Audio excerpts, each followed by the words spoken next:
কারো যদি sickle cell disease থাকে তার কিন্তু ভেসো অক্লুসিভ ক্রাইসিস হতে পারে যে কোনো সময়, অর্থাৎ সিকেল সেলগুলো ভেসেলে গিয়ে অক্লুশন তৈরি করতে পারে বা বন্ধ করে দিতে পারে। সিকেল সেল ডিজিজ আমাদের দেশে খুব কমন না, কিন্তু মানে পাওয়া যায়, তবে খুব কমন না। যাই হোক, সিকেল সেল ডিজিজ দিয়ে আমাদের এইটা বোনসে গিয়ে কিন্তু দেখা যাচ্ছে যে অক্লুশন করে দিল কোনো ভেসেলকে, তাহলে কিন্তু বোনসে নেক্রোসিস হতে পারে বা সেই বোনসের সেই অংশটুকু কিন্তু নষ্ট হয়ে যেতে পারে। আবার এটা কিন্তু রেনাল আমাদের কিডনির কিছু অংশ কিন্তু নষ্ট করে দিতে পারে, সেখানে যে আমাদের ব্লাড ভেসেল আছে সেটা কিন্তু অক্লুশন করতে পারে। এছাড়া এটা কিন্তু হেপাটোস্প্লিনোমেগালি করতে পারে, এটা বড় হয়ে যেতে পারে।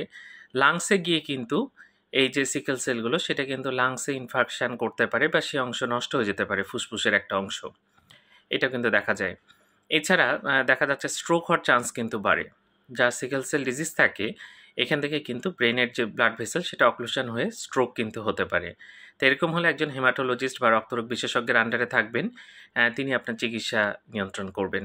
ধন্যবাদ সবাইকে।